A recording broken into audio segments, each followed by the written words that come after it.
Welcome to my channel. In this video I'm going to cover the concept of hashing.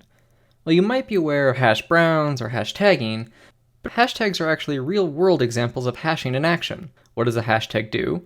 It creates a string that Twitter, Facebook, Instagram, etc. can use to quickly filter results based on that hashtag. So if you have hashtag programming, you can find every single tweet that also has hashtag programming without having to look at every single tweet in existence manually. Now let's get into how they work a little bit behind the scenes. Searching every tweet for hashtag programming and then displaying everything it finds would be very, very slow. There are, trillions of tweets and millions of hashtags? Instead, we flip it around. Instead of searching every tweet for the magic hashtag we care about, instead we can create a bucket of every hashtag that we see and then store a copy of the tweet in them. Then, when we search for hashtag programming, we just grab that bucket and display the results almost immediately. That's going to be orders of magnitudes faster. Now, going under the hood, how do we want to store our tweets in those buckets? Well, we might use an array of buckets, but we can't just search each bucket and check, is this the right one? Then grab the values. We have millions of hashtags. That also takes a long time. That's where hashing comes in handy. It takes some kind of value as an input and then uses it as a unique identifier that can be used to do things like uniquely identify one thing or quickly group things. And the rest of the video will be focused on kind of an example how to make these unique identifiers. And this hashing technique video will then be used in one of my upcoming videos on how to make a hash map. And I want to be really clear before coding. A hash is ultimately a way to take one value and convert it consistently to some other value that is more computer friendly. It will be unique most of the time, but there are maybe some collisions depending on how you implement your hashing method. But if I pass in the word programming into one hash algorithm, it will always return the same result no matter how many times I run that program. And there is no one correct hashing either.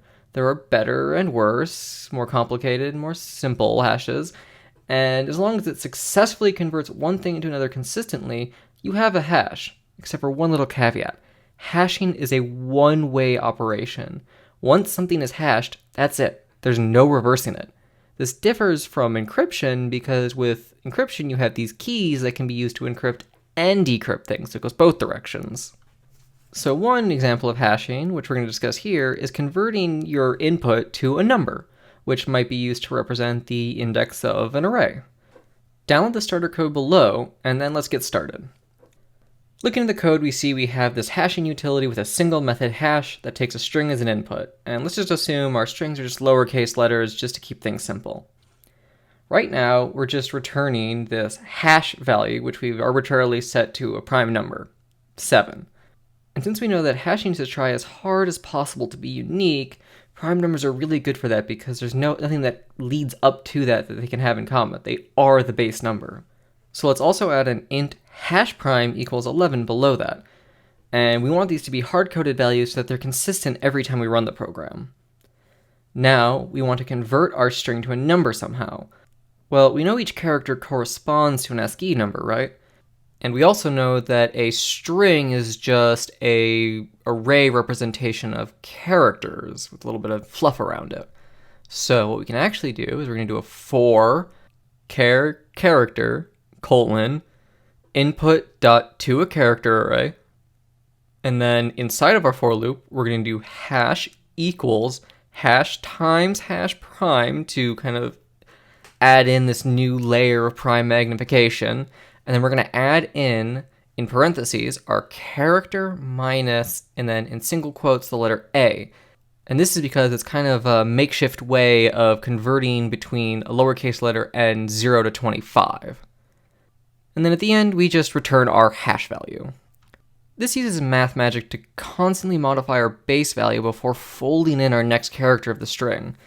This is useful because of anagrams, where they're the same letters but different order. Think about race and care. Both have the same letters, the same length, just a different order. Without adding in that uniqueness that our hash prime gives us, our order really wouldn't matter, because we'd just constantly be adding in the same total value. But that multiplication step makes it almost guaranteed to be unique. That's going to reduce our collisions to a near zero value, which is good enough for now. So now we already have some tests written, so we're going to run it, and we're going to see that it's printed out as different numbers. Perfect, our hashing works.